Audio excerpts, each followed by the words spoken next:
નમસ્તે વિદ્યાર્થી મિત્રો. કવિતા 3 ગ્રામ્ય માતા, જેના કવિ કલાપી. કલાપી એ એમનું ઉપનામ છે. તેમનું મૂળ નામ છે સુરસિંહજી તખ્તસિંહજી ગોહિલ. કલાપીનો કેકારો એ તેમનો કાવ્ય સંગ્રહ છે, જે વિશેષ પ્રસિદ્ધ છે. આ કવિતામાં કવિએ વિવિધ છંદોનો પ્રયોગ કર્યો છે અને છંદો પર તેમનો કેટલી મોટી તેમની પકડ છે તે આપણે આ કવિતામાં જોઈ શકીએ છીએ. છંદ આપણને પરીક્ષામાં પૂછાતા નથી, પણ છંદમાં લખેલી કવિતા કેટલી સુંદર છે જેનો ભાવાનુવાદ આપણે અહીં કરીશું. કોઈ પણ કવિતા જ્યારે છંદમાં લખાયેલી હોય ત્યારે તેમના શબ્દો થોડા વાક્ય રચનામાં આડા અવળા મૂકેલા હોઈ શકે છે, કેમ કે કવિતાને છંદમાં માટે કવિને આ છૂટ મળતી અને કોઈક કેસમાં કોઈક રસ્વ દીર્ઘમાં પણ ક્યારેક જોવા મળે છે, જેની પણ કવિને છાંદસ કવિને છૂટ હોય છે. ઉગે છે સુરખી ભરી રવિ મૃદુ હેમંતનો પૂર્વમાં, ભૂરું છે નભ સ્વચ્છ સ્વચ્છ દિસતી એકે નથી વાદળી. ઠંડો હિમ ભર્યો વહે અનિલ શો ઉત્સાહને પ્રેરતો, જે ઉત્સાહ ભરી દિશે શુક ઉડે ગાતા મીઠા ગીતડા. હેમંત ઋતુનો સમય છે. ઉગે છે સુરખી ભરી, પૂર્વ દિશામાં સૂર્યોદય થઈ રહ્યો છે. સુરખી ભરી લાલાશ ભર્યો, રવિ સૂર્ય મૃદુ કોમળ, હેમંત ઋતુનું નામ છે અને પૂર્વ એટલે પૂર્વ દિશામાં. પૂર્વ દિશામાં સવારે લાલાશ ભર્યો સૂર્ય ઉગી રહ્યો છે, જેના કિરણો કોમળ છે અને આ હેમંત ઋતુના સમયની વાત કરવામાં આવી છે.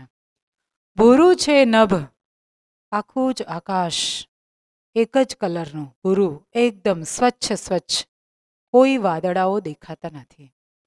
ઠંડો હિમ ભર્યો, એકદમ બર્ફીલો ઠંડો પવન, અનિલ એટલે પવન, વહી રહ્યો, શો ઉત્સાહને પ્રેરતો, અને લોકોમાં ઉત્સાહ જગાડે છે, સ્ફૂર્તિ પ્રેરે છે. જે ઉત્સાહ ભરી, આવો જ સ્ફૂર્તિલો ઉત્સાહિત પવન, ઉત્સાહિત વાતાવરણ આપણને જોશ અને ઉત્સાહ ભરી દે છે, અને એ ઉત્સાહથી પક્ષીઓ પણ આકાશમાં ઉડે છે અને મીઠા ગીતો ગાય છે.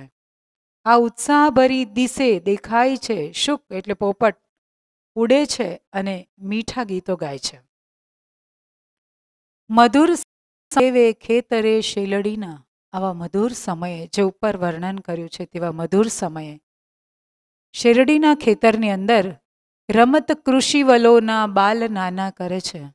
કૃષિવલ એટલે ખેડૂત, ખેડૂતના નાના બાળકો રમી રહ્યા છે. કમલવત ગણીને બાલના ગાલ રાતા, આ જે બાળકો સૂર્યના કોમળ કિરણોની નીચે રમી રહ્યા છે, જેના સૂર્યના કોમળ કિરણો જેના ગાલને કમળનું ફૂલ સમજીને તેના પર પ્રસરી રહ્યા છે. કમલવત ગણીને બાલના ગાલ રાતા, આ બાળકના લાલ ગાલ, ગુલાબી ગાલ કમળનું ફૂલ સમજીને રવિ સૂર્ય નિજ પોતાના કર કિરણો તેની ઉપર એ ફેરવે છે. આ ગાલ પર સૂર્ય પોતાના કોમળ કિરણોને ફેરવી રહ્યો છે. વૃદ્ધ માતા અને તાત તાપે છે સગડી કરી, અને ખેતરની અંદર એક બાજુ બાળકો રમી રહ્યા છે, બીજી બાજુ વૃદ્ધ માતા અને પિતા સગડી કરીને તાપી રહ્યા છે, ઠંડીથી પોતાને રક્ષી રહ્યા છે. અહો કેવું સુખી જોડું કરતા એ નિરમ્યો દિશે. કવિ કહે છે, અહો અરે કેવું સુખી જોડું, કેવું સુખી કપલ કરતા એ ભગવાને નિરમ્યો દિશે. નિરમ્યો એટલે બનાવ્યું છે, દિશે એટલે દેખાય છે. ભગવાને કેટલું સુંદર જોડું બનાવ્યું છે. ત્યાં દૂર દૂર નજરે ઉડતી પડે છે, ત્યાં તો દૂરથી ધૂળ ઉડતી દેખાય છે. ને અશ્વ ઉપર ચડી નર કોઈ આવે, ઘોડા પર ચડીને કોઈ માણસ આવી રહ્યો છે. ટોળે વળી મુખ વિકાસી ઊભા રહીને, જેવો કંઈ દૂરથી ધૂળ ઉડતી દેખાય છે અને ઘોડા પર કોઈ માણસ આવતો દેખાય છે, એટલે ખેતરમાં રમતા બાળકો ટોળે વળીને મુખ વિકાસી આશ્ચર્યથી મોઢું પોળું રહી જાય છે અને ઊભા ઊભા આ દ્રશ્યને જોઈ રહ્યા છે. તે અશ્વને કુતૂહલે સૌ બાલ જોતા. આ આવનાર ઘોડાને કુતૂહલપૂર્વક જાણવાની ઈચ્છાથી બધા જ બાળકો આશ્ચર્યથી જોઈ રહ્યા છે. ધીમે ઉઠી શિથિલ કરને નેત્રની પાસ રાખી. જ્યારે બાળકો આ દ્રશ્ય જોઈ રહ્યા છે, દૂરથી એક ઘોડા પર એક માણસ આવી રહ્યો છે, એ દ્રશ્યને જોવા માટે ધીમે ઉઠી ધીમેથી ઊભી થાય છે. પેલી સ્ત્રી જે સગડી પર તાપી રહી છે, શિથિલ કરને નેત્રની પાસ રાખી. શિથિલ એટલે ગયેલા, કર એટલે હાથ. હાથને આંખની ઉપર રાખીને આમ દૂર સુધીનું જોવા માટે આંખ પર નેણ ઉપર આપણે હાથ રાખીએ અને પછી જોવાનો પ્રયાસ કરીએ કે દૂર શું દેખાય છે. એવો એક પ્રયાસ આ સ્ત્રી કરી રહી છે અને જોઈ રહી છે. વૃદ્ધ માતા નયન નબળા ફેરવીને જોઈએ છે. માતા વૃદ્ધ છે, આંખો હવે નબળી પડી ગઈ છે અને છતાં એ દૂર દૂર શું આવી રહ્યું છે એ હાથ રાખીને જોવાનો પ્રયત્ન કરી રહી છે. એટલે કે ઉપરથી એને સૂર્યનો પ્રકાશ જોવામાં અવરોધરૂપ ન બને એટલા માટે એ આંખની ઉપર હાથ રાખીને જોવાનો પ્રયાસ કરી રહી છે. આંખ આડે નહીં, આંખની ઉપર. એનો એ પ્રિયપતિ હજુ શાંત બેસી રહીને, એનો પ્રિયપતિ હજુ તો શાંતિથી બેસીને એ સગડી પરનો દેવતા તાપી રહ્યો છે. જોતા ગાતો સગડી પરનો દેવતા ફેરવે છે. સગડી પરનો દેવતા એ ફેરવી રહ્યો છે અને તાપી રહ્યો છે અને ગીત ગાઈ રહ્યો છે. ત્યાં તો આવી પહોંચ્યો એ અશ્વ સાથે યુવાન ત્યાં. એટલી વારમાં તો એ ઘોડા પર આવનાર યુવાન ત્યાં પહોંચી જાય છે. કૃષિક એ ઉઠી ત્યારે આવો બાપુ કહી ઊભો, અને પછી આ ખેડૂત જે સગડી પર તાપી રહ્યો છે તે ઊભો થાય છે. કૃષિક એટલે ખેડૂત, અને આવો બાપુ કહીને એને આવકારે છે. લાગી છે મુજને તૃષા, જલ જરી દે તું મને બોલીને. જે ઘોડા પર માણસ આવે છે ને એ કહે છે, લાગી છે મુજને તૃષા, મને તરસ લાગી છે, જલ જરી થોડુંક પાણી મને આપશો. અશ્વેથી ઉતરી યુવાન ઊભીને ચારે દિશાએ જોઈએ છે. ઘોડા પરથી આ માણસ ઉતરે છે અને ચારે બાજુ ખેતરમાં નજર કરી રહ્યો છે. મીઠો છે રસભાઈ શેલડી તણો, એવું દયાથી કહી. આ સ્ત્રી એવું કહે છે કે અમારા ખેતરની અંદર શેરડીનો મીઠો રસ છે. પાણીની જગ્યાએ એમને રસ આપવા માંગે છે. માતા ચાલી યુવાનને લઈ ગઈ જ્યાં છે ઊભી શેલડી. માતા શેરડીના ખેતર પાસે યુવાનને લઈ જાય છે.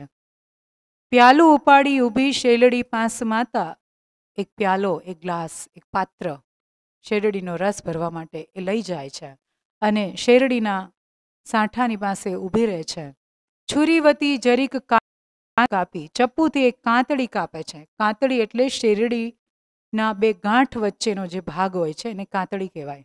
અને આખો પાંદડા સાથેનો જે ભાગ હોય, આખો જે શેરડી છે એ પાંદડા સાથે હોય એને સાંઠો કહેવાય.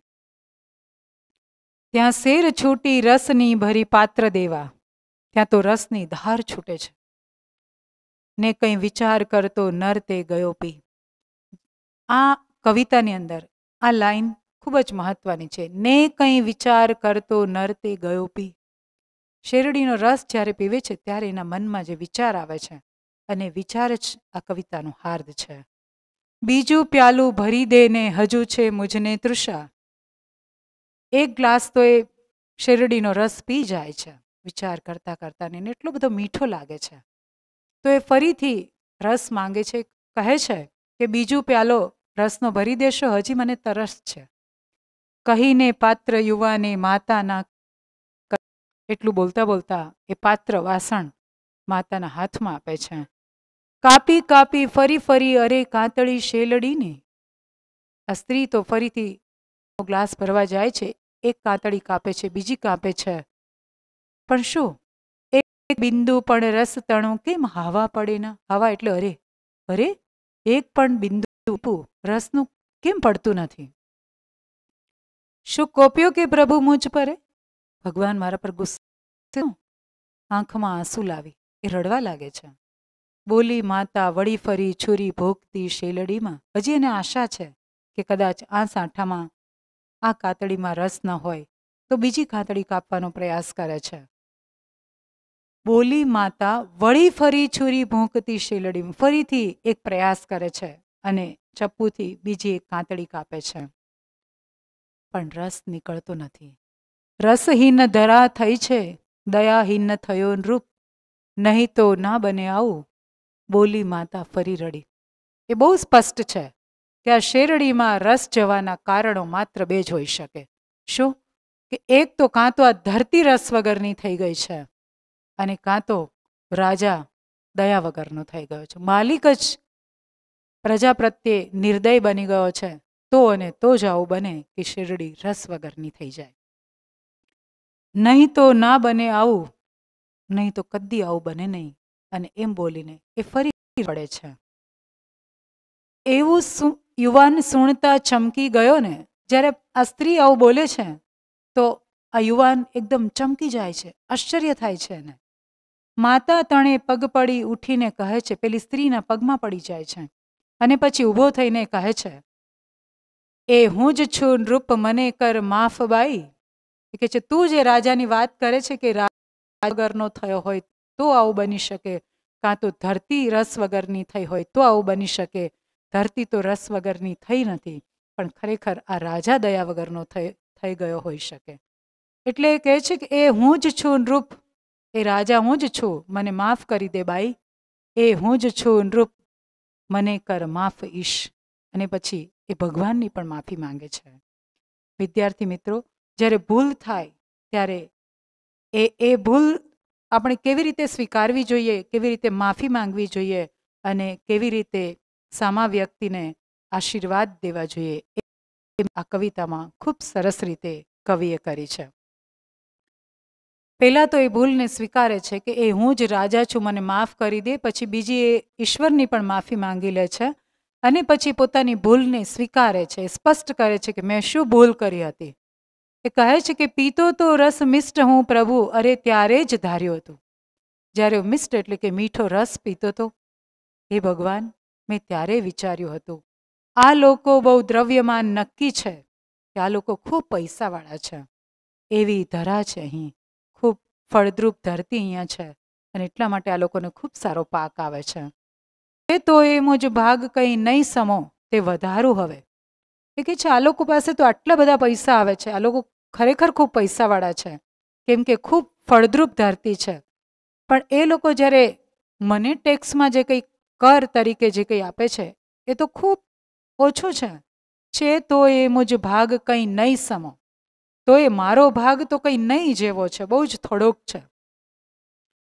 તે હું વધારું હવે. એને વિચાર આવે છે કે એક વધારવાનો. શા માટે બહુ દ્રવ્ય આ ધનિકની પાસેથી લેવું નહીં? આ લોકો તો ધનવાન છે, શા માટે આ લોકો પાસેથી વધારે પૈસા ન લેવા? એ ભૂલને સ્વીકારે છે. રસે હવે દે ભરી પાત્ર બાઈ. એ કહે છે કે તું હવે રસથી આ પાત્ર મને ભરી દે, પ્રભુ કૃપાએ નક્કી એ ભરાશે. મેં મારી ભૂલને સ્વીકારી લીધી છે, હવે ભગવાનની કૃપા થશે અને તારી શેરડીમાંથી રસની ધારા વહેશે. સુખી રહે બાઈ, સુખી રહો સૌ. સુખી રહે, તમે સૌ સુખી રહો, તમારા સૌનું કલ્યાણ થાય. તમારી પાસેથી મારે કંઈ જ વધારે નથી જોતું, તમારી તો આશીષ માત્ર માંગુ. હું તો માત્ર તમારા આશીર્વાદ માંગુ છું. પ્યાલું ઉપાડી ઊભી શેલડી પાસ માતા, છુરીવતી જરી જ કાંતળી એક કાપી, ત્યાં શેર છૂટી રસની ભરી પાત્ર દે. ગ્લાસ લઈ અને શેરડીની પાસે ઊભી રહે છે, ચપ્પુથી એક કાંતળી કાપે છે અને રસની ધારા વહે છે. પહેલાં જે રસની ધારાઓ વહેતી હતી એના કરતાં પણ બહોળો વહે રસ, ડબલ રસ વહેવા લાગે છે અને પ્યાલો છલકાઈ જાય છે. અહીંયા કવિ પોતાની ભૂલ સ્વીકારે છે, ઈશ્વરની માફી માંગે છે. જેના પાસેથી વધારે કર લેવાનો વિચાર આવ્યો તો એમની પણ માફી માંગે છે અને તેમને આશીર્વાદ અને કહે છે કે મારે તમારું કંઈ જ જોતું નથી, તમે પણ મને માત્ર આશીર્વાદ આપો અને તમે સૌ સુખી રહો, તમારું સૌનું કલ્યાણ થાય. એટલા શુભેચ્છાના વચનો સાથે તો બહોળો ડબલ રસ વહેવા લાગે છે. આભાર.